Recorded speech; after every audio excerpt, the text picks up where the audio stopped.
Olá, está no ar mais um episódio do Pod Six, edição especial Eleições Municipais de Canoas 2024. O Pod Six é uma produção da Six Canoas, Câmara de Indústria, Comércio e Serviços de Canoas.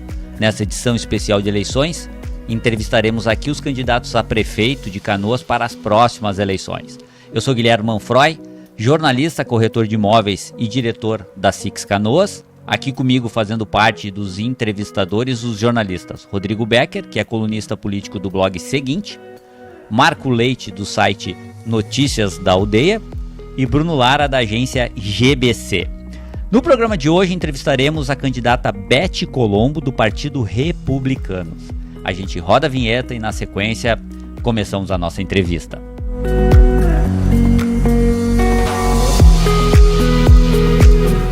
Nossos patrocinadores diamantes são as empresas Ubra, Modular Cargas, Panceira Seguros, STV Segurança e San Pietro Hospitais e Clínicas. São patrocinadores ouro as empresas Ótica Vênus, Telecom Sistemas, Cris Bortoncello e Pontual Telecom. E os patrocinadores bronze são Connect Print, Sogal e Garimpos Joalheria e Ótica.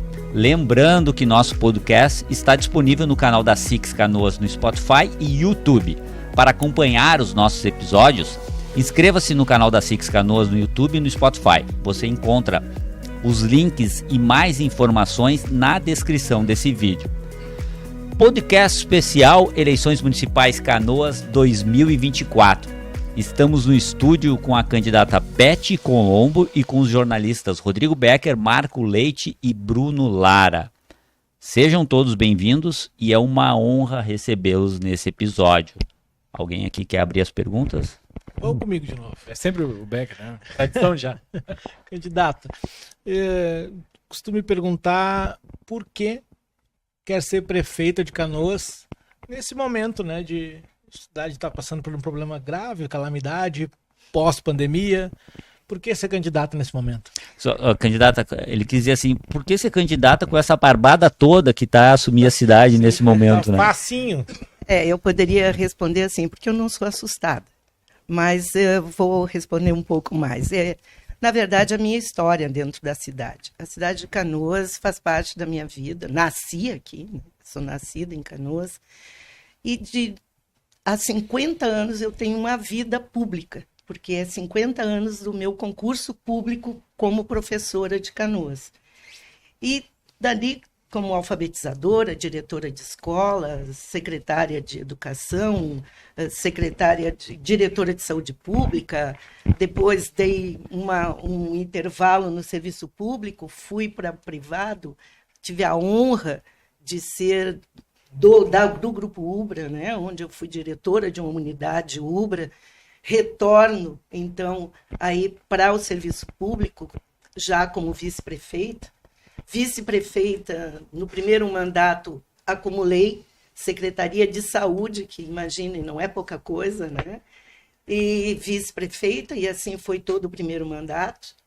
Depois, um segundo mandato de vice-prefeita, e depois disso, também tive atividades, muitas, dentro de Canoas e fora de Canoas. Eu fui coordenadora da Comissão de Direitos Humanos e Cidadania da Assembleia Legislativa. Então, eu tenho a certeza de que eu estou preparada. Claro que é um desafio diferente desta vez, porque é uma situação da cidade. A cidade nunca passou pelo que nós vivemos agora, nesses últimos 3 meses, que foi a enchente, a cheia, que atingiu mais de 120 mil pessoas. Inclusive eu. Foste uma das atingidas, né? Inclusive eu. Não voltei para minha casa ainda. Não teve condições de me receber a minha casa ainda. Então, por isso, eu tenho força, coragem e gosto muito da cidade. E a cidade já demonstrou inúmeras vezes, através da população, através de meus colegas servidores, através da educação, que é a última secretaria agora que eu tive o privilégio de estar à frente, que eu sou uma pessoa que acolho e sou acolhida. Então, eu entendo que é um momento da cidade viver uma outra gestão.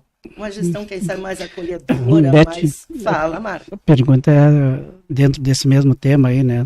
Tu mesmo disse aí que foi secretária de saúde, vice-prefeita 2 vezes, e mais secretária de educação, e toda essa história que tu contou para nós da tua vida pública aí.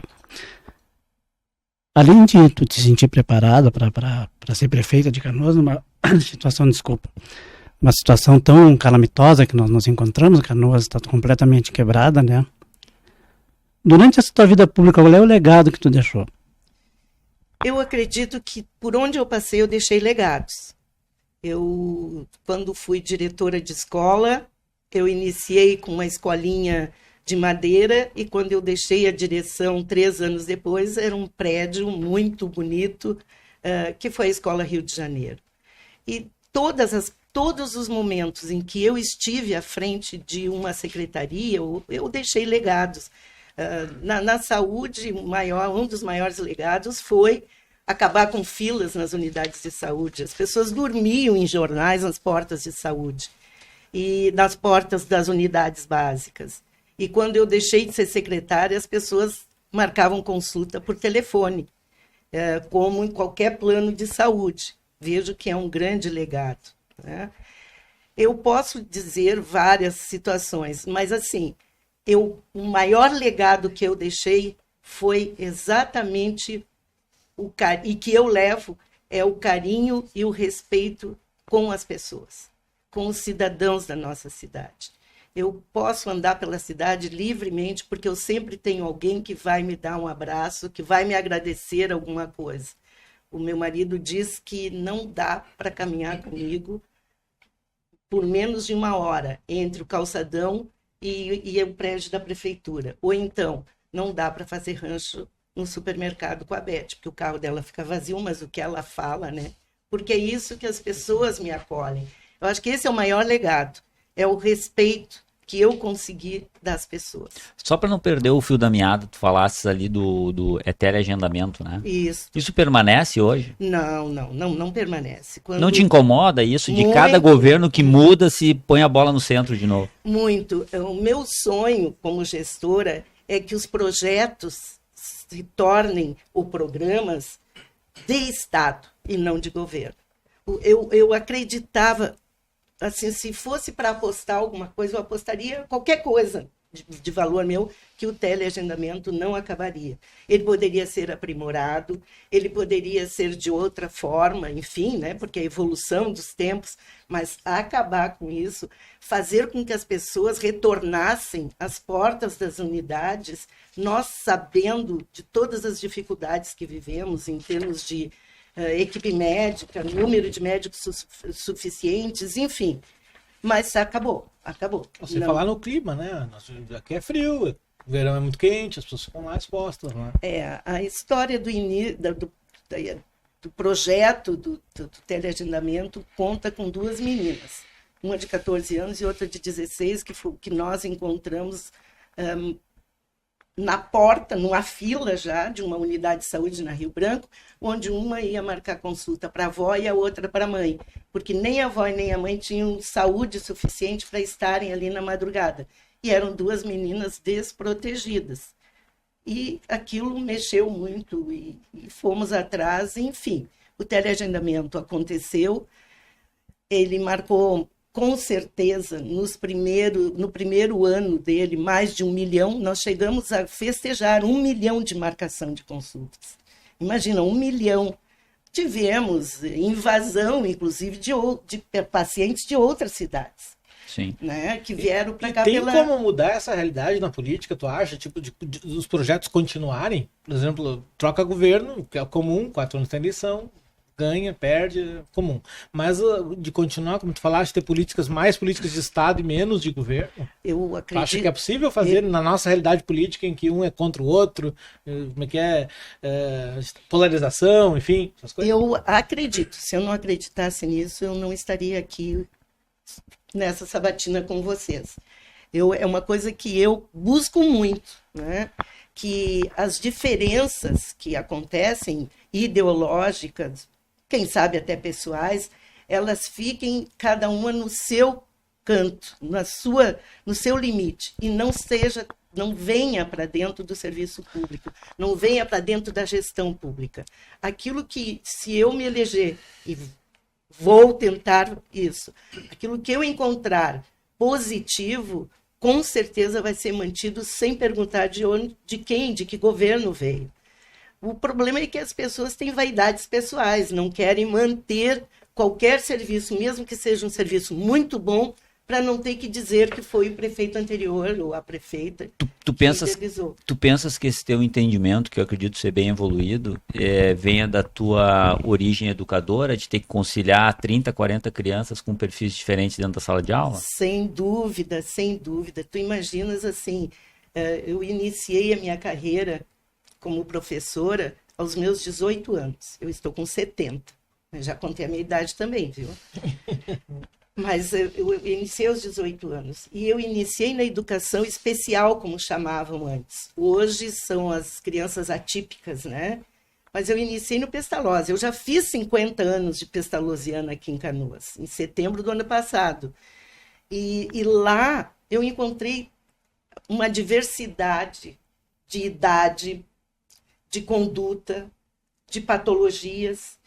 E aos meus 18 anos eu consegui entender que a vida é feita de muitas diferenças e que essas diferenças devam ser respeitadas. Eu não sou melhor do que ninguém, mas eu duvido que alguém me aponte como uma pessoa que desrespeite qualquer iniciativa, seja pessoal ou de institucional. Eu sou respeitosa porque eu aprendi que eu tenho que respeitar para ser respeitada. Imagina uma professora de 18 anos que eu tinha aluno que era maior que eu e mais velho que eu na época, né? Então, e de lá para cá eu assumi muitas lideranças e sempre mantive isso. Se eu quero respeito, eu tenho que fazer o primeiro gesto, eu tenho que dar o primeiro passo, porque normalmente o que está do outro lado reflete, né? Tu acaba colhendo o que semeia. Beth, já começamos pela saúde, a gente sabe que a saúde é sempre um problema crônico e que é muito difícil ser resolvido a pleno, né? Mas nós tivemos uma enchente que atingiu 60% da cidade e lá ficaram um hospital destruído, 2 UPAs, UBS e tal. Queria saber, assim, de forma prática, ações concretas, como pretende fazer essa retomada do lado oeste da cidade e também dar atenção para aquelas que não foram atingidas, mas que têm os seus problemas. Bom, nós temos uma situação bem definida, né, em termos de saúde. Quando o pronto-socorro é desativado e ele vai para dentro das estruturas do Nossa Senhora das Graças, que já é uma estrutura carente pelo tamanho da demanda, porque o Gracinha, como as pessoas chamam, amigável, amorosamente, né, delicadamente com graças, ele já, por si só, ele já não se basta, né? Tu imagina aí para dentro toda uma equipe médica de pronto-socorro, toda a atenção, o pronto-socorro de Canoas, ele é referência para mais de 170 municípios. E toda essa referência está lá dentro do Graça, que já tem Canoas para cuidar, e também ele é referência para outros municípios. Então, a gente tem que buscar dentro dos recursos que vamos encontrar, que eu não sei quais serão, mas também buscar apoio do governo estadual e governo federal.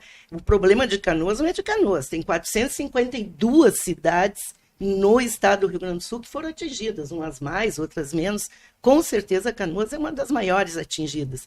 Mas o governo federal ele tem que olhar para Canoas, assim como tem que olhar para Porto Alegre, como tem que olhar para São Leopoldo, a região metropolitana. E eu acredito muito nas associações.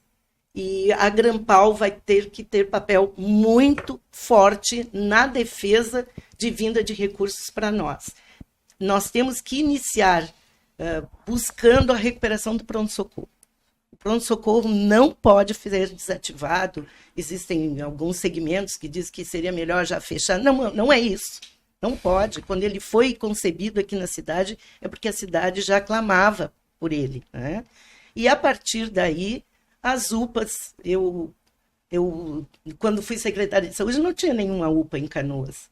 E eu fui convidada a ir no Rio de Janeiro para conhecer as UPAs lá no Rio de Janeiro. Eu fui lá no Morro do Alemão, lá ver um complexo que foi construído. Me apaixonei, vim para Canoas, falei para o prefeito na época e, enfim, ele me deu carta branca para tocar e nós construímos a primeira UPA no modelo construtivo alternativo, que não é o tradicional, e em um ano nós estávamos com a UPA lá da Rio Branco, a UPA Hugo Simões Lagranha, em atividade. Não podemos abrir mão dessa UPA. Beth, deixa eu fazer uma perguntinha em cima desse assunto aí. Tu falaste que hoje toda a equipe do pronto-socorro está dentro do Gracinha. E aí eu vou te contar uma história que minha esposa, que tu conhece, né, a Cíntia, ela teve dengue, a gente estava ilhado em Canoas. A gente não tinha como sair para outros municípios para procurar saúde, para procurar que ajudasse, né. E eu constatei isso pessoalmente, de que a equipe que foi do Gracinha tinha 2 salas vermelhas lá, uma era do Graça e a outra era do HPS. A saúde estava funcionando, mesmo dentro da calamidade. E aí eu te falo o seguinte, o que representa isso? O naufrágio, né, do HPS trouxe as equipes para dentro do Gracinha e o Gracinha melhorou. Não é a falta de gente, Beth? Não, o que eu penso, tem que considerar que ali também teve o hospital de campanha, né, que absorveu o que não seria de pronto-socorro, né, que seriam doenças aí, dengue, enfim, gripe, H1, enfim. O que eu penso em relação a isso é que nós temos que, neste momento, agora, já, começar a pensar na recuperação do pronto-socorro. Tem que o pronto-socorro voltar a ter as suas atividades com sua equipe, com todo o corpo de médicos, técnicos, assistentes, salas adequadas, os equipamentos que foram perdidos. Tá, mas a tua ideia é imediatamente acionar a Grampal para gerar esse movimento? Com certeza eu vou na Grampal, porque aquilo que é feito em grupo fortalece. Uma luta não pode ser uma luta solitária, uma carreira solo numa situação dessas. Nós temos que juntar as forças, nós temos que estar fortes para ir para Brasília, para conversar com o governador, com o presidente. Eu só quero concluir em relação...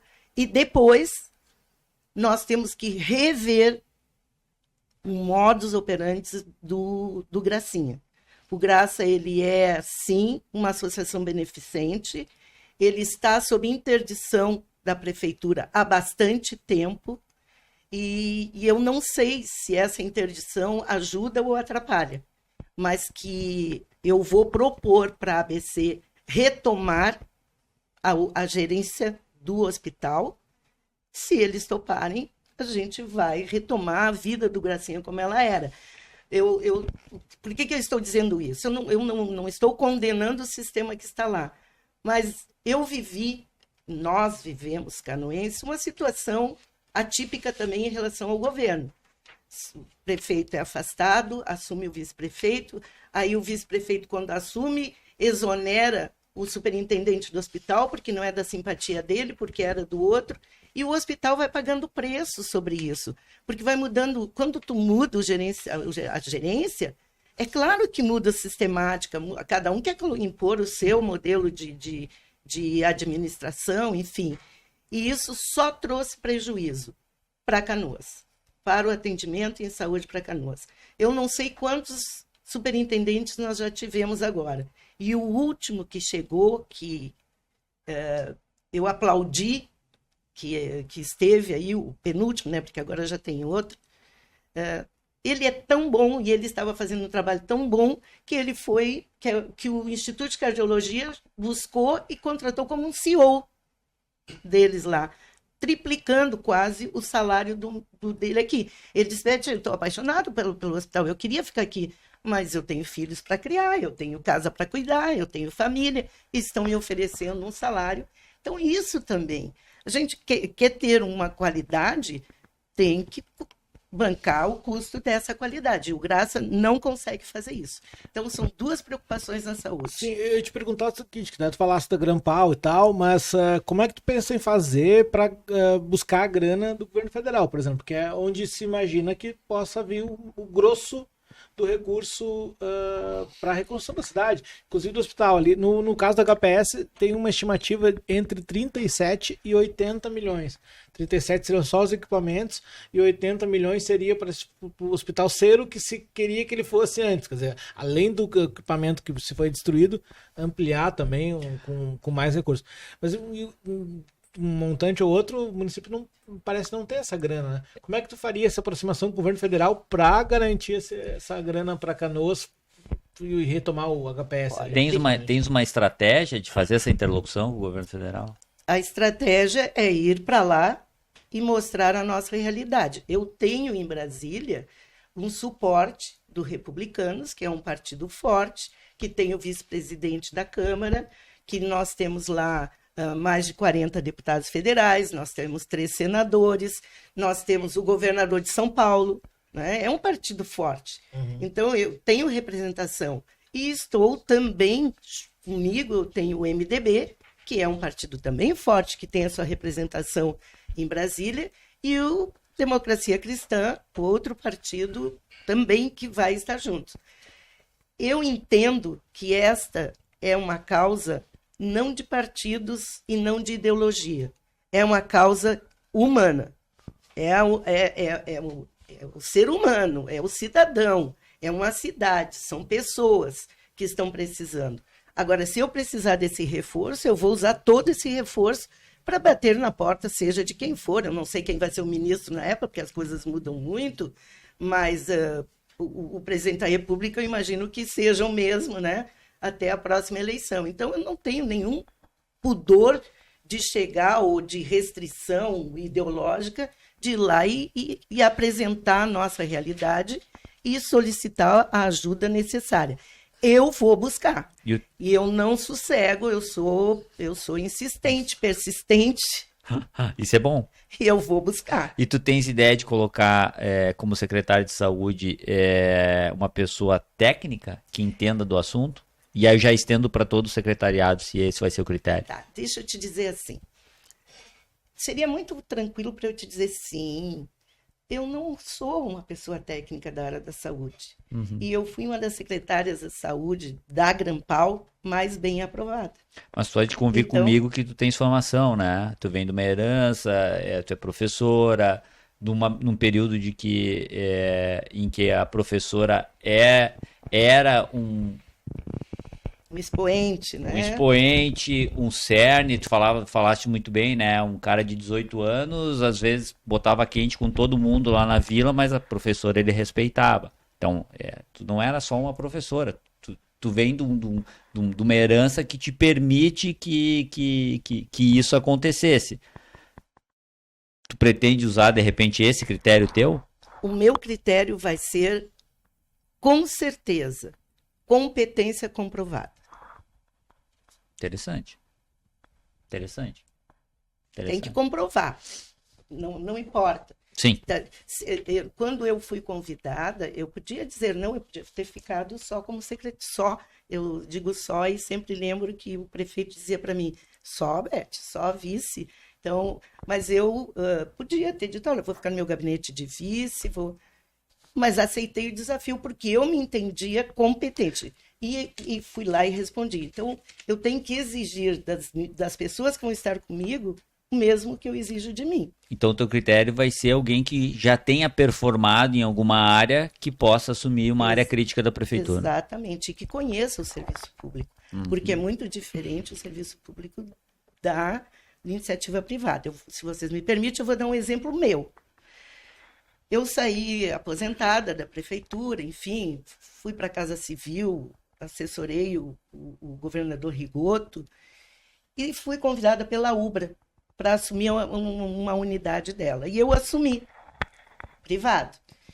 Quando eu cheguei, tinha algumas coisas que eu queria mudar na escola. Enfim, vamos falar de uma coisa bem simples, assim. Eu queria que aquela cor que a escola estava muito triste mudasse, tá?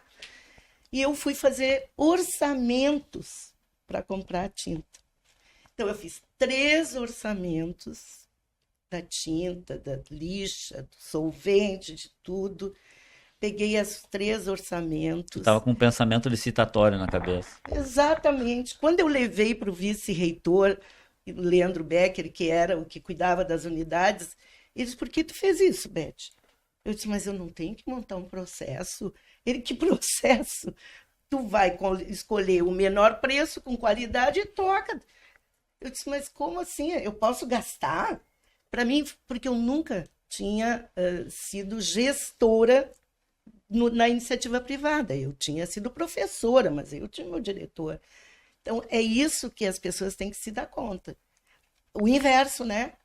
Que não é chegar no serviço público e sair a fazer como ele teve liberdade na iniciativa privada ou, enfim, no seu negócio pessoal. Lá tem um regramento. E esse regramento tem que ser obedecido sob pena da gente depois ter que pagar isso muito caro, né? E não é só o regramento, né? Tem o pessoal, muda também um pouco a mentalidade. Um pouco não, bastante. Bastante. Beth, vamos mudar um pouco o assunto. Falar em questão de campanha. Eu já te fiz essa pergunta, né? Na entrevista que a gente teve. Sobre a tua proximidade com Jairo Jorge, né? Esse longo caminho que vocês estiveram juntos. Afinal, tu foi 2 vezes vice-prefeita e uma vez candidata, apoiada por ele para continuar, né? O governo que ele tinha feito por 2 vezes. Nesse momento, tu resolveu que tem que ser uma candidata, talvez pela tua agremiação, pelo teu partido, foi um consenso. E tu me disse que uma dupla não junta, né? A tua resposta foi na minha pergunta, né? Como é que fica essa relação e a campanha entre... Hoje ele é teu adversário político. Não estou dizendo que seja inimigo, né? Mas vocês são concorrentes. Como é que tu vai lidar com isso? Deixa eu te dizer assim. Quando eu fui candidata a vice-prefeita, com o prefeito Jairo Jorge, o que sempre vai me orgulhar e é uma coisa que, para a minha vida, eu era progressista e o Jairo Jorge era PT. Tinha muita resistência em cima de uma mulher progressista junto com o Partido dos Trabalhadores, com suas mais variadas correntes. Mas a resistência era no teu partido ou no dele? No dele.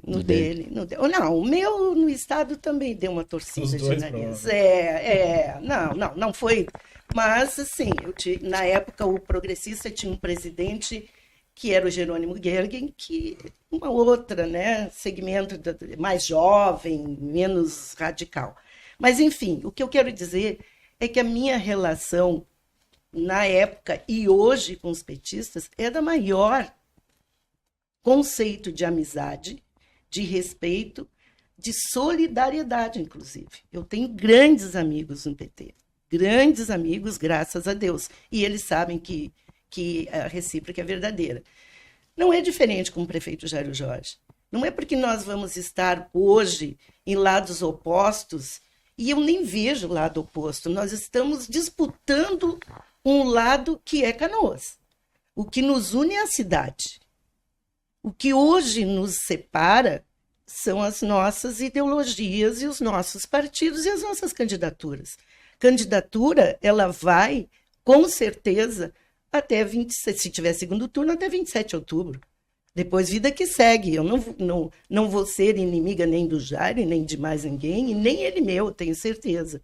Ele tem o meu respeito, ele tem a minha consideração, ele tem, inclusive, a minha gratidão pela forma como ele me cuidou e me prestigiou enquanto nós estivemos juntos. Mas agora é vida que segue. E por que a senhora acha que a senhora deve ser a prefeita e não ele? Não, eu não sei se ele não deve. Quem vai decidir isso é o eleitor da cidade, não sou eu. Eu acho que eu posso ser e devo ser porque eu estou preparada. Porque eu venho me preparando, como eu já disse no início, há 50 anos. Eu observo a cidade, eu cuido da cidade, eu vejo as pessoas. Canoas está precisando uma gestão forte, competente, resolutiva, mas com cuidado. E é o cuidado que eu posso dar Não só por ser mulher, porque eu sou uma cuidadora. E hoje, metade da cidade precisa de atenção. Metade da cidade está carente de um olhar, metade da cidade pede uma atenção diferenciada. Quando tu chega na frente de uma casa que foi destruída, se tu não pode dar a casa, dá um abraço. E é isso que eu tenho feito e que eu fiz enquanto estive dentro de um abrigo por 64 dias, com mais de 400 pessoas, sendo eu também uma desabrigada, não tanto porque voltei para casa da mãe, depois de 50 anos fora, né? Beth, dentro do que o Bruno te perguntou, como é que a Beth se diz mais preparada, por isso ela merece ser a prefeita. Mas a Beth indo para um segundo turno, ela pede apoio a Jairo Jorge, e a Beth não indo para o segundo turno, ela apoia a Jairo Jorge? Essa é uma decisão que não é só da Beth. Eu tenho meu vice ali, eu tenho o Partido da Democracia Cristã, mais o MDB e o Republicanos. Essa é uma decisão do coletivo. Se tu vai me perguntar se eu não tivesse que ouvir ninguém, eu possivelmente apoiaria o Jairo Jorge. E eleita buscaria ele, de repente, para contribuir para o governo? Eu tenho certeza que eu nem precisaria buscar. Resposta forte. Importante. Admiro isso. Beth, aproveitando a questão da enchente também. O que tu acha que seria a primeira medida do teu governo, assim, sendo eleito, assim, o que tu faria para ajudar a reconstruir todo esse lado oeste? Acho que tá desligado, vamos lá. Desculpa. Alô, repete de novo a pergunta. Vamos desculpa. Beth, questão da enchente, né? Pós-enchente. Sendo eleito, o que tu acha que seria a tua primeira medida para ajudar a reconstrução do todo lado oeste, que foi atingido, muita gente perdeu tudo, também as empresas, empreendedorismo, escolas. Tá? O que tu acha que tu falasse ali bastante do hospital, mas o foco seria esse ou teria outra coisa que tu faria mais imediatamente, assim? Em janeiro vou fazer isso. Tá, Guilherme, primeiro eu tenho que vencer a eleição para depois ter acesso às informações reais e oficiais da prefeitura. Agora, tu não tenha dúvida que eu iniciaria o ano letivo com as escolas em condições. Porque mais um ano, vejam bem, nós viemos de uma pandemia, onde as crianças tiveram aula home office, onde as crianças não tiveram, pelas razões que isso já foi um caos. Voltamos e as crianças, nós temos milhares de crianças que não voltaram às aulas ainda. E porque não tem condições mesmo, as escolas ficaram destruídas. As escolas de educação infantil do lado oeste, leste, né? Oeste, leste. Do lado oeste, a educação infantil não retornou ainda. Conseguirias, vamos botar, assumindo em janeiro, dá menos de 60 dias, né? Porque mobilizar para que tudo acontecesse. Pegando esse gancho, até a ideia é, se eleita for, a senhora disse que iniciaria o ano letivo com essas mais de 40 escolas atingidas já funcionando. Uma escola, para funcionar, ela precisa ter professor, sala de aula limpa e material escolar. Tela interativa, Comebook, mesas interativas, material didático mais diverso, que era tudo que tinha, se conquista, se compra, se adquire gradualmente. O que uma escola precisa é de sala de aula, professor, material escolar e alimentação. Isso é o básico para uma escola. E limpa, né? Claro. Uma escola raiz, né? Uma escola raiz. Pô, tem gente lá no Nordeste que dá aula embaixo de uma árvore. Que isso? Não, nós temos que fazer as nossas escolas funcionarem. Tu sabes que tu vai enfrentar reclamações. Tem gente que não aceita, né? Esse tipo de... então, tem pouca... Estão nos oferecendo tanta coisa que é a cultura da reclamação. A pessoa, por mais que receba, às vezes tá reclamando, entendeu? Vai ter muita crítica durante esse período, tu sabe disso, né? Sei, e aquele que me criticar e reclamar, eu vou convidar para vir junto de mim e me ajudar a melhorar o mais rápido possível. Porque crítica por crítica é a coisa mais fácil que tem, né? Mas vem aqui, vem junto. Vamos ver o que nós podemos fazer. Daqui a pouco o pai que está criticando é um pai que é pedreiro. Então vamos lá, vamos botar a mão na... Mas tu não espera ter inimigos na própria trincheira? Eu digo assim, os próprios professores daqui a pouco se acomodou no lado leste, não querer voltar para o lado oeste, coisas desse tipo? Eu não chamaria inimigos na trincheira, eu chamaria as pessoas, professores e equipes que estão cansados. O professor ele foi muito massacrado durante a pandemia, porque a culpa era do professor, o professor que não queria trabalhar, o professor que não ia na escola, o professor... Isso tem que desmistificar, não é bem assim, o professor estava lá. Eu sei de professores que preparavam o dia inteiro o material para 50 alunos vir buscar e 5 pais vir buscar. Beth, mas quando ele fala em inimigos na trincheira, é interessante falar isso. Vou falar de um governo que não aconteceu e que tu fez parte, tá? Ele se entra e sai, afasta, não afasta, volta o outro e sai o outro. Tu, como secretário de Educação, tu praticamente não conseguiu desenvolver teus projetos. Esse governo que não aconteceu de 2021 até hoje, né?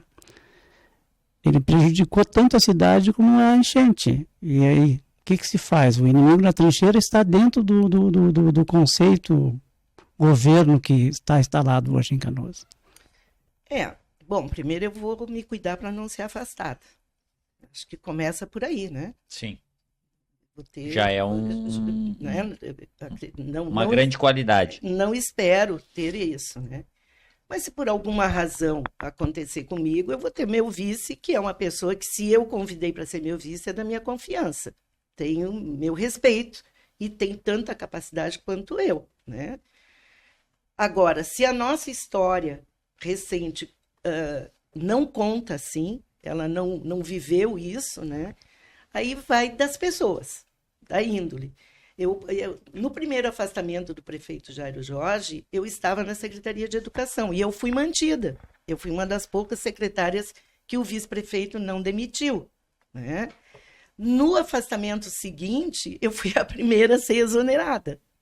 Então, assim, 2 pesos, 2 medidas. Se lá eu tinha valores para ser mantida, aonde foi que eu perdi os valores? Não perdi minha capacidade, não perdi o meu entusiasmo pela educação.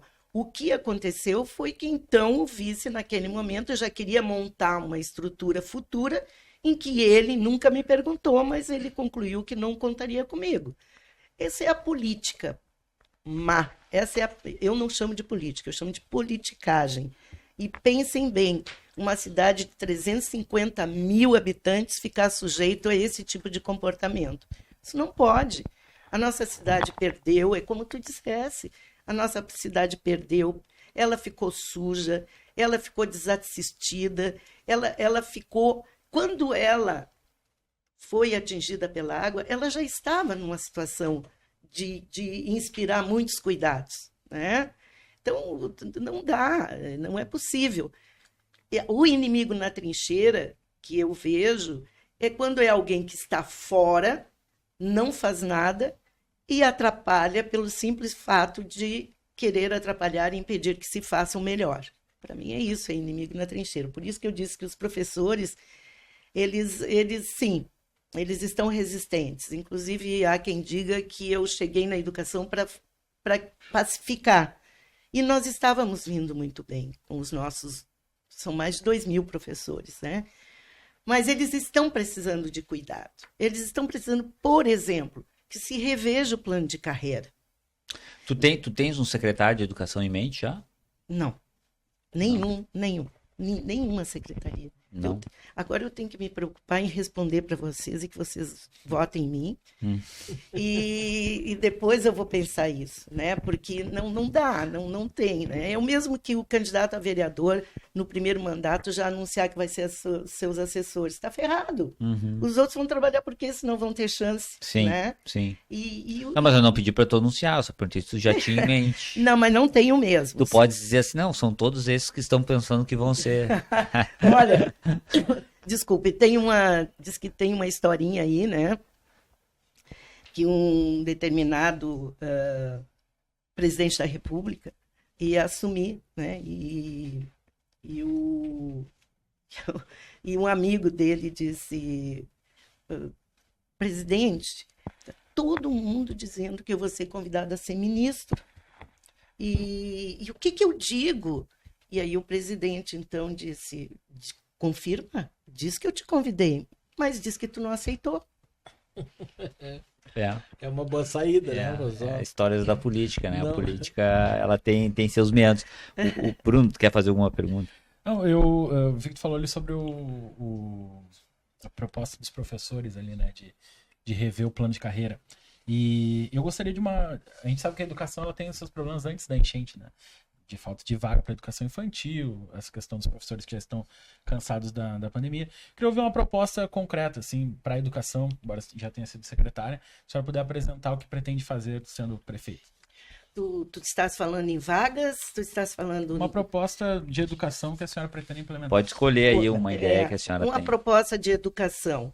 A questão das vagas da educação infantil, que é, com certeza, um dos maiores problemas da cidade. Isso impacta a economia de uma maneira absurda. Muito. Então, nós vamos intensificar a questão das vagas. Isso não é só com rede própria.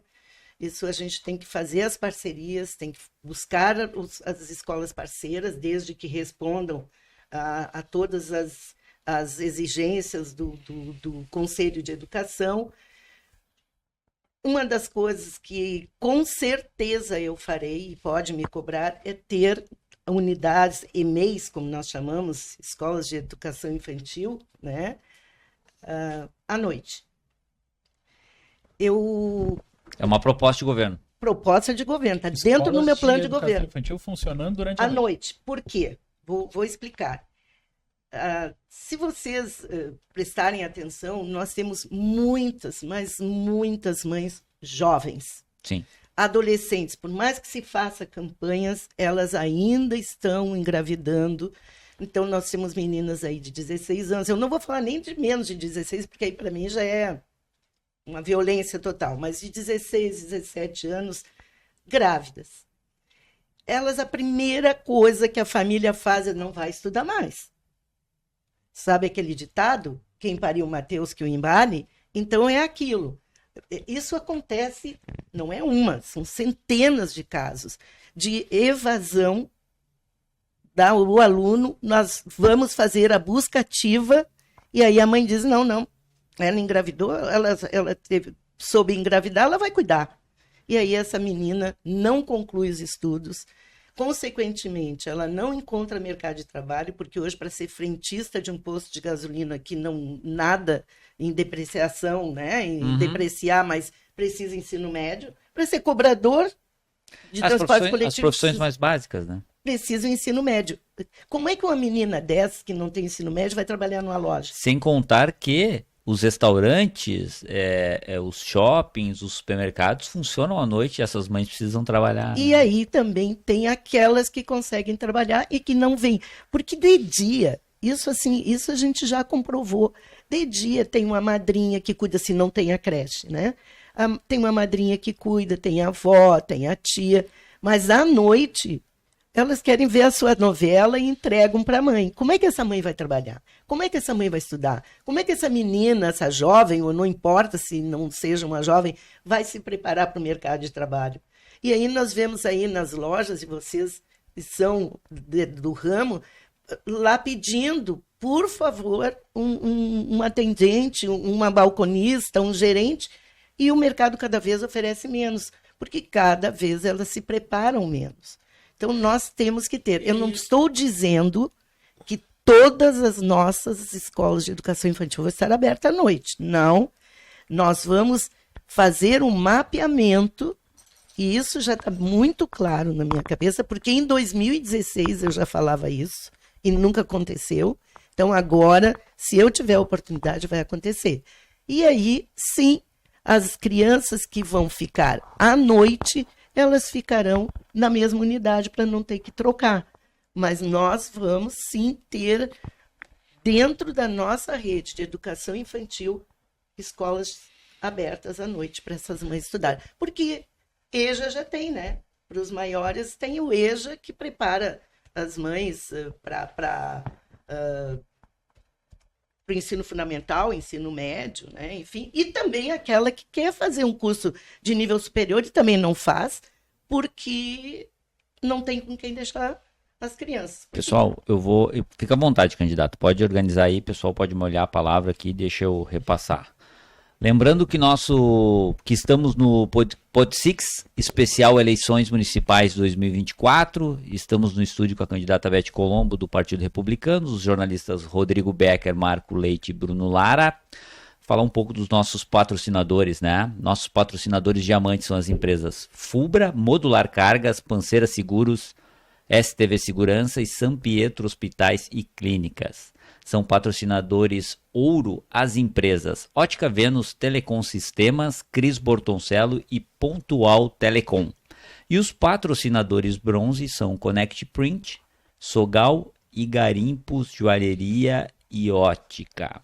Pessoal, entramos na metade aqui do podcast, do nosso tempo. Viu só, a candidata passou rápido. Vai rápido. E a gente nem começou com a pasta que tu gostava, que era educação, e tu se sentiu à vontade. Não gostava não, acredito que esteja bem preparado. Eu queria falar uma coisa antes, só para pegar o gancho aí. Podemos continuar da onde paramos. Isso, exatamente. Eu vi que tem aqui no teu plano de governo a reformulação de atendimento na escola na Vitória. A Vitória foi resistente a receber alunos com síndrome autista, né? E foi isso que te levou a fazer essa parte aqui do plano de governo? Foi exatamente isso. A Escola Vitória, aí lá vem de novo a minha história, né? A Escola Vitória, ela foi um clamor na época, nos anos 98, 99, da comunidade surda. Pais, nós tínhamos muitos alunos surdos aqui na cidade, e nós tínhamos uma escola, a João Palma da Silva, que ela atendia turmas de alunos surdos dentro do ensino regular. E os pais entendiam que tinham que ter uma escola especial de surdos aqui. O prefeito era o senhor Lagranha e eu era a secretária de Educação. E eu fui conversar com o prefeito e o prefeito disse, não, mas como é que a gente vai fazer uma escola pública? E eu disse para ele, existe uma escola pública em Caxias do Sul, que é de surdos. O senhor me permite ir até lá? E ele disse, vai. Porque Lagranha, né? Sim. Vai.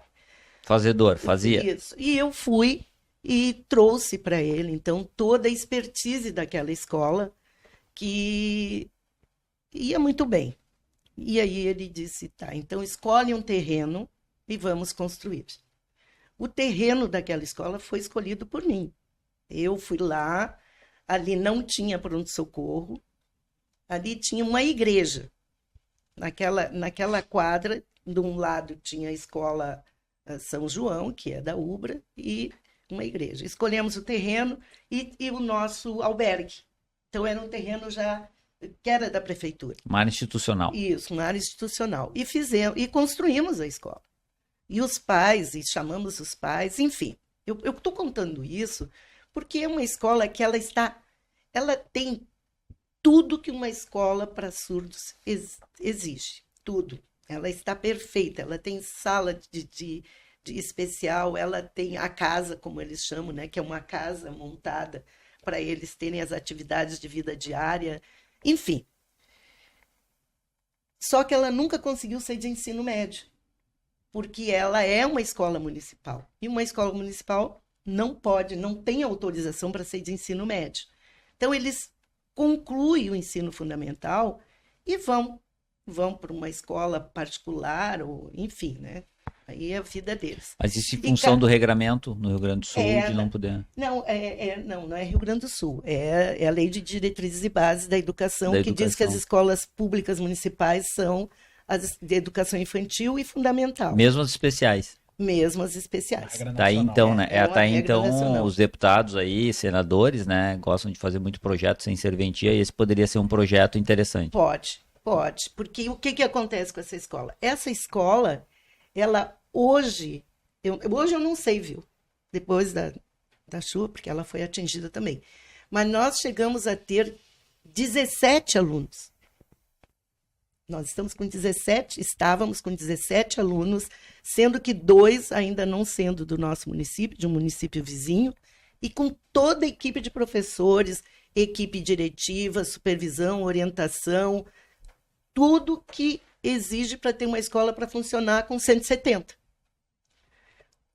E nós estamos sobrecarregados no sentido assim de um número excessivo de alunos atípicos, não só autista, alunos com outros tipos de deficiência dentro das salas de aula do ensino regular. Eu não sei se você sabe, para cada inclusão que nós chamamos dentro de uma sala de aula, sai 2 alunos de ensino regular. E tem que ter um funcionário específico. E tem que ter monitor, também o monitor, exatamente.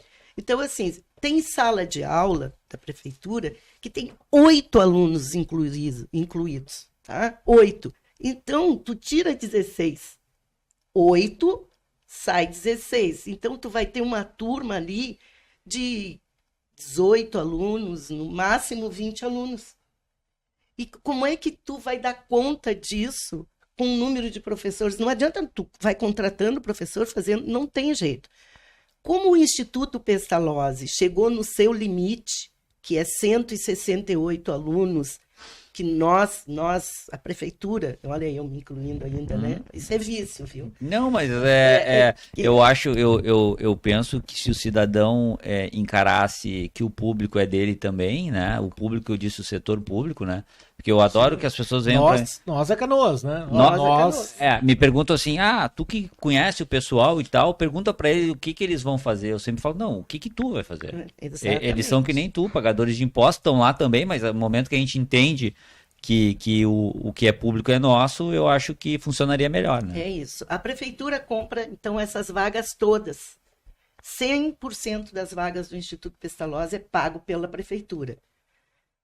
Sim, mas nós ainda temos um outro contingente de alunos que precisam de atendimento especial. Então, o que eu propus enquanto secretária? Vamos, um turno da Escola Vitória, porque a Escola Vitória, ela diz que é turno integral, mas não é não. Ela começa às 8 da manhã e às 3 da tarde já foram tudo embora. Às 14 horas já estão tudo indo embora. Almoçaram e foram para casa. Então, a minha proposta era essa. Turno da manhã, então, ficaria Vitória, os alunos surdos, e turno com os mesmos professores, que são professores da rede, o turno da tarde nós teríamos essa inclusão. Para mim foi um grande susto a reação das famílias. Sabe, a Cíntia está num ceia, as mães, eu reuni as mães desses alunos, todos, para explicar o que nós estávamos pensando. E as mães diziam para mim que eu não tinha o direito de botar deficiente junto com os filhos delas. Mas o que os filhos delas são? Deficientes auditivos. Então, foi uma resistência. E a Federação de Surdos veio para conversar comigo, a Associação de Surdos veio para conversar comigo, e com todos eu disse a mesma coisa. Nós não estamos... porque a escola é deles. Não, mas então, quando os 17 saírem, a escola é de quem? Se a escola não é da prefeitura, não é do poder público, os 17, uma hora, vão ter que sair. Para vocês terem uma ideia, tem um aluno de 50 anos. Na escola? Na escola. Então, assim, vou sim retomar. Eu sei que, junto com a comunidade surda, não é uma coisa muito simpática, mas eles vão entender que nós precisamos dar atenção para esses outros alunos. Embora o Pestalozzi agora já está instalando, graças a Deus, e eu vibro porque eu digo, sou uma pestalozziana, um elevador para poder ter acesso às salas dos andares superiores, vão aumentar o número de salas de aula, mas nós precisamos dar qualidade de atenção, de educação para essas nossas crianças atípicas. Queria desdobrar um pouquinho isso também, porque conheço várias famílias, minha esposa também já trabalhou na área, já foi TEB. Que é justamente que fazer a monitoria da inclusão nas escolas. Exatamente, técnica em educação. Isso. Mas aí acabei conhecendo um pouco mais o setor por causa disso. Tu acha que aí a vitória ficaria com todos os alunos atípicos, ou seria só esses casos assim onde eles têm mesmo mais, demandam mais? Porque também tem um fator positivo em incluir na escola regular, né? Aquele aluno que consegue evoluir, consegue conviver, a dinâmica deles ali, né? O autista, eles conseguem ter algum benefício enturmados, né? Sim, com certeza. A inclusão, ela chegou para isso, né? Para não apartar essas crianças. Só que quando o aluno tem condições de estar incluído, ele permanece. Só que é um sofrimento para ele quando ele não tem a condição emocional, condições, às vezes, físicas. E às vezes até na escola de não conseguir atendê-lo, né? E aí ele fica... Eu recebi uma menina síndrome de Down, não vou dar um nome, porque, enfim. E um dia ela me chama de Tia Beth. E um dia ela me abraçou e disse, Tia Beth, eu estou cansada da minha professora de matemática só me dar desenho. Ela queria aprender matemática, mas neurologicamente, a capacidade dela, e ela estava no 8º ano, porque não pode ainda reprovar, né? Uhum. Então vai. Então o que a professora fazia? Ocupava ela dentro da sala de aula. Isto sim é exclusão. Ela está excluída daquele mundo, sendo que ela pode ir para uma escola e que vai entender e acompanhar a necessidade dela e ela vai se sentir incluída, não fazendo desenho enquanto todos estão fazendo frações, expressões, enfim. E é isso, assim, quando nós começamos esse movimento, Marco, nós tínhamos 22 crianças, já com o ok dos pais, porque isso é uma parceria, família, escola. Então, eram 22 crianças, não eram aquelas que, de fato, estavam em sofrimento. O que acontece? A mãe se desestimula e acaba nem levando. Sim, sim. Deixa em casa. Candidata, dentro ainda da educação, assim, importante suas palavras, porque essa questão do próprio preconceito, né? Tu vê, começa dentro dos próprios que precisam ser incluídos das suas famílias, né? Deixa eu falar um pouco do PCI, né? O Parque Canoas de Inovação, já que a gente está falando de educação, vamos falar um pouquinho de educação com empreendedorismo.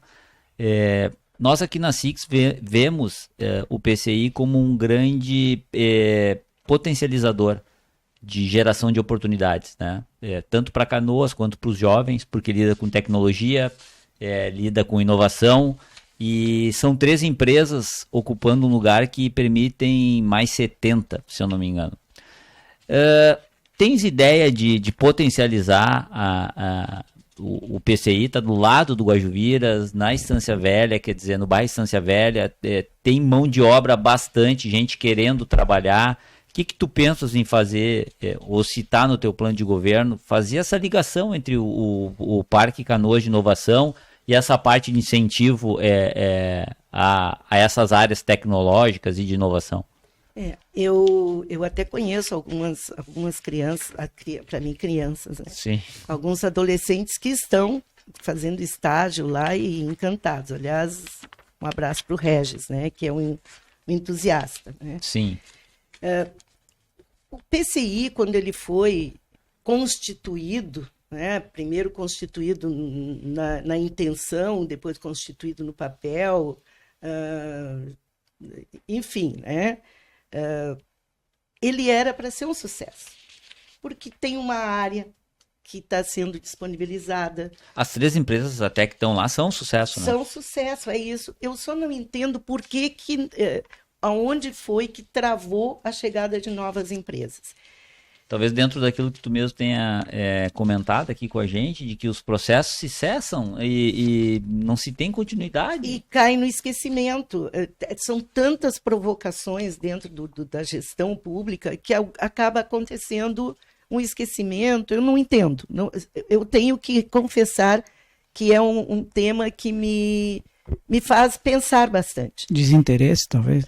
Mas, Marco, olha, eu vinha de Brasília. Isso é uma história muito interessante, assim, rápida. Eu vinha de Brasília com um grupo de mulheres. Nós éramos 12 mulheres gaúchas que fomos para um encontro em Brasília, política. E aí começaram a fazer os parzinhos, né? eu sento com a fulana, o banco da... vamos pegar, enfim. E eu e uma outra ficamos apartadas porque não conseguimos juntar nós. Então, eu fiquei num banco, na janela, outras 2 pessoas. E uma colega minha, também, a mesma coisa na janela, e ela é muito tímida, muito... E aí houve, imagina, a mulher dentro do avião, daqui a pouco reduz a luz, um silêncio, e eu ouvia a voz dessa minha amiga. E eu disse, mas que tanto que ali se fala, né? Ela foi a única que não ficou em dupla e A só mais fala. tímida que fala A mais. mais tímida e que tanto fala. E aquilo me... E aí eu comecei a cutucar as outras, né? Olha Alice, olha. E era com um cidadão. Bom, quando nós desembarcamos... E não era o Brad Pitt, o E cidadão. não era o Brad Pitt. Tá Não, e não era.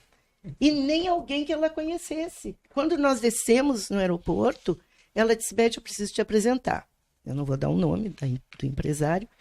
Este é o fulano e ele está tentando ir para Canoas. Ele representa uma empresa de hemodiálise, uma empresa japonesa de equipamentos de hemodiálise. E ele quer ficar num lugar que chama PCI. Tu sabe o que é isso? Ela para mim. Ela é de Porto Alegre. Eu disse, sei. E ele é bem-vindo no PCI. Gente, o homem desistiu de mim e eu dele. Porque foram tantos entraves, agora, neste período aí, tantos entraves. Ele diz, mas me disseram que um alvará, um licenciamento em Canoas era rápido. Beth faz 30 dias, Beth faz 60 dias. Bom, na verdade, eu perdi o contato dele, porque eu também perdi meu telefone, né, na Aguaceiro lá, e algumas agendas a última vez ele disse, olha, nós vamos desistir de ir para Canoas. Porto Alegre está nos oferecendo aqui alguma coisa e nós vamos ficar em Porto Alegre. E eu ainda disse, não.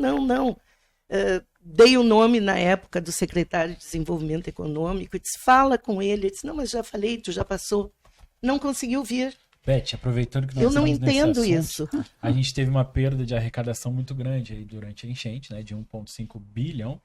E nós tivemos antes, na pandemia, enfim, vários outros fatores que todos citamos aqui. E já que tu disse que está nessa dificuldade de entender também, se eleita for, qual é o plano, qual é a estratégia, como fazer para que as empresas atingidas se recuperem e que novas empresas venham para Canoas?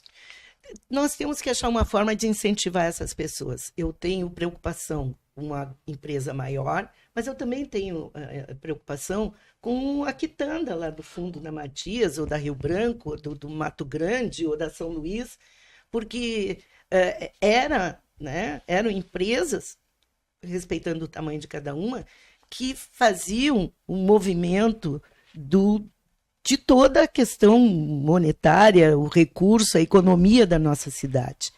E a gente anda pela cidade e está tudo fechado. Sim. É fruteira. A entrada da Matias está bem complicada. E assim, tudo fechado, porque as pessoas não têm como retomar.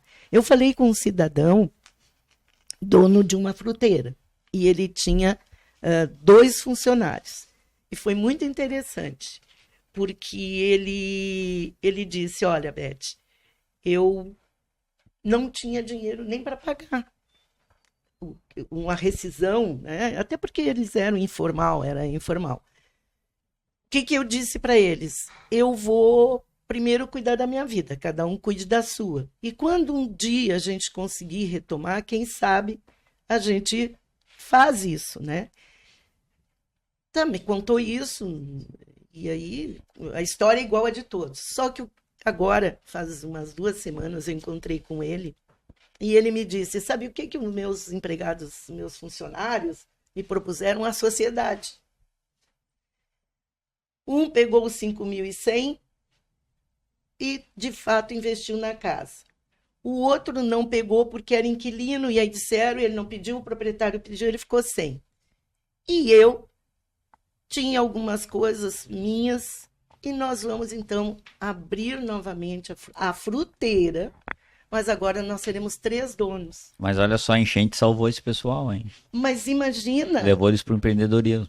Mas é isso que eu disse. Olha o tino do empreendedorismo de 3 cidadãos e a gente olha e diz, não, eles não vão conseguir. E a Tu não prefeitura pode, desculpa, Tino, Vai lá. a prefeitura pode incentivar mais, porque ali, ó, eu tava olhando assim, se a gente pegar o mapa por cima, a gente vê bem direitinho.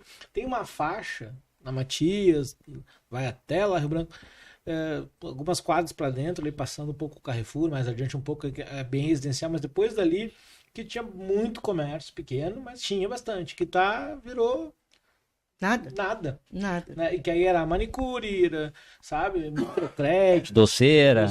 uma pessoa. Será que dá para ter um microcrédito municipal, alguma coisa? O que daria para fazer mais imediatamente ali para que essas pessoas, né? Esse caso você está falando, às vezes o cara tem um comércio. Porque o cara ele é praticamente um empregado da fruteira dele, né? Grande empresário. Deixa eu complementar o que o Rodrigo está perguntando também. Não existe espaço, eu acho que existe, mas na sua visão como educadora, de inserir o empreendedorismo nas escolas? Mas nós temos empreendedorismo nas escolas, nós temos educação financeira nas escolas, nós temos, eu tenho um resultado, olha, história para contar, eu tenho bastante, nós vamos precisar ter que aumentar esse tempo. Nós temos tem história de alunos que são empreendedores, assim, para mim, o que mais me chama a atenção é um aluno autista, e que é um aluno, inclusive, de poder socioeconômico um pouco melhor até, e que ele, numa aula de empreendedorismo, ele diz que, segundo a mãe, ele gostava muito dessa matéria. E 8º ano. E ele diz que chegou um dia em casa e disse para a avó, ele era apaixonado por um doce que a avó faz, eu não sei, eles têm um nome lá. E ele disse para a avó que se ele gostava daquele doce, será que outras pessoas não gostariam também? A avó dele disse, não, teus tios não, vó, para ganhar dinheiro. E aí a avó disse, mas como ganhar dinheiro? Tu faz, eu vendo. E a avó disse, não, vamos lá, vamos fazer. Para quem tu vai vender? Ah, eu vou vender para meus colegas na escola. Bom, aí vendeu, fez uma venda legal, mas não ficou satisfeito. Chamou a mãe. E disse, a avó vai fazer, eu vou vender e tu vai me levar no salão de beleza onde tu vai me indicar para as tuas amigas. Isso é contado pela mãe. A mãe emocionada e disse, Beth, hoje ele pensou numa embalagem na sala de aula, num tipo de embalagem. A avó já está uma produtora, né? Já é uma empreendedora do doce e ele que vende. E aí eu estou dando esse exemplo porque também tem uma coisa, viu? Tomara que a avó não bote ele na justiça. Exato, não, mas tem uma outra coisa. Ele bote a avó na justiça depois, né? É que nem sempre a criança recebe o estímulo que ela quer. Sim. Essa avó estimulou. Pode até ter outras. Poderia ser uma avó que cerceasse esse bobagem projeto. de criança, é bobagem. E ele é um autista, então ele já é uma criança com dificuldade de relacionamento e coisa. Então isso para a família está sendo o máximo. A mãe me contou, inclusive num coquetel, que era a inauguração de uma loja, e ela disse, Beth, eu tenho que te contar. Porque foi numa escola pública, foi numa escola municipal. O meu filho é autista, eu olhava para ele e pensava, meu Deus, e quando eu não estiver com ele? Não, quando eu não estiver com ele, ele vai ser um grande empreendedor. Né? E nós recebemos um prêmio, nós, Canoas, eu era secretária de Educação, um prêmio por nós termos dentro do EJA empreendedorismo e a questão financeira. Né? Então, assim, de resultados de alunos nossos do EJA, que são alunos mais velhos, alunos que abandonaram a escola há muito tempo, e foi um dos melhores resultados que a empresa, que é patrocinadora, desenvolveu. Canoas recebeu um troféu, tá lá o troféu. Quando eu saí, as gurias diziam, leva que é teu. Eu disse, não é meu. Nós sabemos que o empreendedorismo tem esse efeito de mudar a vida das pessoas, mas nós estamos estimulando todos os candidatos porque serão, se eleitos, o prefeito da cidade. E a gente sabe que não podemos depender do empreendedorismo, de quem vá foi afetado, né? Então nós estamos estimulando a ver propostas concretas que os candidatos a prefeitos, se eleitos forem, como farão para incentivar essas pessoas, porque a gente tem escola para reconstruir, tem hospital para reconstruir, tem a barragem, enfim, tem milhares de coisas para fazer. Então, eu entendo a importância do empreendedorismo. Mas se eleita for, o que a prefeitura, o que as pessoas podem esperar da prefeitura de ação concreta para essa retomada? Bom, se eleita for e serei, a primeira coisa que eu vou fazer é chamar os nossos profissionais fazendários. Eles vão ter que me mostrar qual é a nossa realidade, qual é a nossa capacidade. Eu posso escrever muitas coisas bonitas ali no plano de governo e não realizar nenhuma por falta de condições da prefeitura. Eu tenho que usar recursos dentro da minha realidade de gestora. Com certeza, vou buscar soluções, não tenha dúvida disso, mas dentro da capacidade da prefeitura. Não vou prometer o que eu não vou cumprir. Tu queres olhar primeiro o caixa e a Mas, capacidade para ver que processo pode viabilizar. Como é que tu vai prometer uma coisa? Eu não sou lá dentro, eu não sei. Não vão me dar a realidade, e é óbvio que não vai, não deve mesmo, sei lá. O que é um absurdo, né? Todos nós devemos saber. Exatamente. Então, assim, eu posso prometer que eu vou fazer um financiamento, que eu vou instituir um banco municipal, eu posso viajar com isso tudo dentro do papel. Mas e se eu não fizer e tu bater na porta e me pedir um financiamento que eu prometi? Se prometer, vão pedir. Então, não prometo. Candidata, então assim, já vou te dar Prometo trabalho. Já vou te dar um norte, né? O pessoal da Six aqui, e não tem ninguém melhor do que o empresariado para poder fazer as coisas acontecer sem dinheiro e com dificuldade, né? Nós estamos no Brasil, então todos os empresários são vencedores. São os artistas, né? Muito, muito. Trabalhar sem dinheiro é o que a gente mais sabe. A Six se coloca à disposição para ajudar, né? A gente questiona os candidatos aqui, né? Que a Six não se opõe em levar ideias, em levar pleitos e levar também o que os candidatos, o que o setor entende que é importante para o empreendedorismo e que pode até facilitar o trabalho do futuro gestor, né?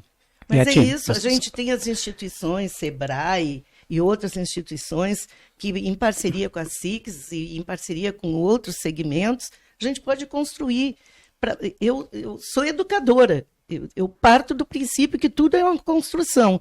E se é construído em alicerce forte, vai ter sucesso. Tá, mas se tu te eleger, tá, Beth? E será, como tu disse, né? E vou. Nós temos uma cultura aqui em Canoas, isso já vem de várias gestões, depois que não deu continuidade aos governos Jair Jorge e Beth, né, que seria o terceiro e acabou sendo derrotado, virou uma cultura de culpar o antecessor. Eu estou nessa condição por causa do fulano de tal. Tu vai assumir uma cidade quebrada total, com metade dela destruída. A Beth vai ser aquela candidata a prefeita, se eleita, né, a reclamar do passado, ou vai ser uma prefeita que vai enxergar a cidade como uma oportunidade mesmo com a tragédia do futuro? Marco, como é que eu vou gastar o meu precioso tempo reclamando do passado, ocupando pessoas? Não posso. Eu tenho que usar do tempo, da disponibilidade, da saúde, da energia que eu tenho e que os meus parceiros também terão, para olhar para frente. Eu quero, sim, que quando eu deixar, alguém diga, olha, ela fez isso, ela resolveu aqui. Não vou resolver tudo. Jamais, ninguém resolve tudo. Até porque os desafios dentro da gestão pública, dentro da cidade, diariamente eles acontecem. Ou é na economia, ou é na saúde, ou é na educação, é epidemia, é uma enchente. Então, mas eu não vou poder olhar para trás, eu não olho para trás. Porque se eu olhasse para trás de verdade, depois de 2016 eu não seria mais candidata. E aí vem aquele caso, né, da questão da mochila, e que te abalou profundamente aquilo, a gente sabe do que tu passou em cima desse fato, né? Com certeza, eu não perdi para o meu concorrente. Eu perdi para mentira. Eu menti para fake. Eu menti para calúnia, eu perdi para calúnia. Eu perdi para 15 caminhões de som dizendo que eu havia desviado recursos dos cofres da prefeitura. Porque o cidadão ainda pensa que o prefeito tem um cofre, que tem uma chave, que vai lá. Ele não lida com empenho, Um cartão com de débito, com né? virtual, né? Ele não lida com isso. Então, alguns acreditaram, outros ficaram decepcionados. Como é que ficou aquele processo? Como é que está hoje aquela situação? Não existe. Não existe mais aquele processo. Eu costumo dizer que fui inocentada. O meu presidente estadual, o deputado Carlos Gomes, disse: inocentado é quem teve alguma culpa. Tu foste, de fato, reconhecida como não fez parte de tudo aquilo e que nem tudo aquilo era o que disseram, né? Porque isso ficou comprovado, né? Então, mas por isso que eu citei, foi bom que tu falasse, porque tem algumas pessoas que pensam que eu tenho um medo, né? Alguma questão em relação a isso. Isso não, isso me fez crescer. Dizem algumas pessoas que também me restou um câncer de mama, do desespero, da depressão, da síndrome de pânico, porque tudo isso eu tive depois. É muito de emocional, 16. né, essa doença. Mas assim, ó, foi uma grande violência política contra a mulher que aconteceu. Eu duvido que se o candidato ali fosse um homem, eles fariam, porque aí eles iam a vias de fato, né? E vias de fato, que eu quero dizer, não é na luta corporal, mas é assim, é de homem para homem, como é que é, né? Ah, não, mas ela é frágilzinha, mulher, então ela é frágil, ela deixou acontecer e permitiu. Não deixei acontecer nada, não permiti, não fui frágil e não sou frágil. Sim, foi uma grande emboscada, foi uma calúnia atribuir a mim um fato que aconteceu dentro de um espaço em que eu nem estava. Não usava aquele espaço que era um escritório. De campanha. Mas candidato tem que estar na Claro. rua. Candidato que não está na rua pedindo voto, né? E para fazer isso tem que confiar nas pessoas que estão cercando, né? Candidata, Então, dois assuntos a gente precisa falar ainda: o transporte público e a segurança. E a Alguém tua que... pergunta do IPTU. Não, mas vamos pro transporte público e a segurança. Alguém tem alguma pergunta? Vou aproveitar para falar de segurança mesmo, né? Não, a gente tinha comentado aqui antes, não é uma atribuição exclusivamente do município, mas o município pode e deve ajudar, né? Até porque é uma angústia nas grandes cidades, essa questão dos assaltos e tal. O nosso centro aqui também reclama bastante de menos pessoas circulando, especialmente à noite, ficou meio perigoso. Como é que tu pensa em ajudar, contribuir com a segurança pública, especialmente nessas áreas assim onde o comércio, por exemplo, é mais forte, que precisa mesmo, né, de uma mão, assim, vamos dizer assim, para garantir a segurança, que as pessoas possam voltar a circular, comprar e viver a cidade à noite, enfim. a segurança pública é uma questão de Estado, né? Brigada Militar, mas a nossa Guarda Municipal, ela já teve um avanço, ela hoje já tem poder de polícia, ela já tem autorização de utilização de armas, né? Então, ela já está mais empoderada, vamos dizer assim. O seu governo continuaria assim? Não, ela não só continuará assim, como ela vai ser incentivada. Nós vamos aumentar o número de guardas municipais, um novo concurso, porque eu acredito que até eu já tenha esgotado o último concurso, e se não esgotou, chamar os que restantes. Um novo concurso, equipar adequadamente a nossa guarda. Nossa guarda tem que estar com, desde o uniforme, fardamento, use a roupa, o nome que quiser, adequado, ter um colete à prova de balas, ela ter uma arma adequada, não é uma pistolinha que vai combater o narcotráfico que se instala, enfim, dar condições para que a nossa guarda municipal esteja nas ruas, em parceria com a Brigada Militar e a Polícia Civil, mas por igual, né? Não adianta dar um corsinha pro nosso guarda municipal, eu nem sei se tem corsinha, mas eu estou... Não, quem tem é a Brigada, umas palhas de 2002. Pois é, isso é descuido com a segurança pública. Não vem aqui crítica a nenhum governo, mas é um descuido. Então, nós temos que, além de manter a nossa guarda em condições de combate igual aos outros poderes de polícia, né? E também fazer um trabalho de conscientização dentro da cidade. Volta às escolas, volta às instituições de associações e todas falando a mesma linguagem. Porque é uma tristeza o nosso centro, né? Escureceu, não tem mais. Eu sei, a minha mãe mora no centro. Né? Mas é isso, a minha mãe morava e mudou, porque ela morava na 15 de janeiro e a mãe dizia, eu tenho medo até de ir na farmácia. Ela foi para o lado de lá, a água não pegou, porque ela está meio mais para cá. Se tivesse pego, era mais uma flagelada e eu não sei para onde eu iria. Mas é isso. Quer ver uma coisa? Existe uma coisa que chama ronda escolar.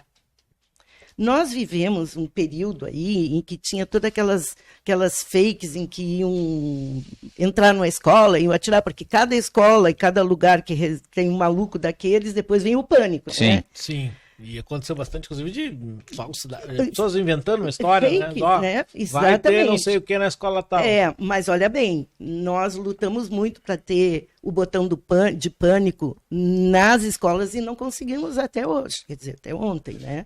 Não tem. E é preciso, nós precisamos também deixar as escolas, as unidades de saúde, os equipamentos públicos em condições de uma resistência. E resistência não é tiroteio, é chamar, ter uma linha direta para que as pessoas possam entrar em contato e não dar ocupado, ou, sei lá. Sim. Né? Então, isso, assim, a segurança pública é um tema que não é de um, é de, no mínimo, 3, né? Porque tem aí a Polícia Federal, tem aí a Polícia Civil, tem aí a Brigada e tem a nossa Guarda Municipal. Candidato, Oi? vamos lá então. Transporte público, sempre se fala na tal licitação. Pretendes fazer a licitação? Como é que tu enxerga essa pasta? Essa licitação já tinha que ter acontecido, né? Mas eu posso dizer para vocês que eu já participei de tentativas e que não é fácil. Não é. Porque Canoas, ela tem uma BR, ela tem um trem, ela tem... Isso tudo dá para as empresas que pensam em estar conosco grandes dificuldades, porque a quilometragem que eles andam, né, é uma coisa muito doida. E aí vem um custo em que vai um custo de passagem que não é possível. Não torna atrativo, Não né? torna atrativo, exatamente isso. Então, eu vou fazer tantas licitações quantas necessárias para nós termos um transporte coletivo adequado. A gente sabe que a Vicasa já encerrou suas atividades, a gente sabe que a Sogal vive com dificuldades, e eu vou aproveitar a carona para dizer, olha, o meu marido é Biazus, mas nós não somos dono de empresa. Aliás, eu sempre digo que eu gostaria, pelo menos, os 2 meses do prolabore do cunhado, né? Sim.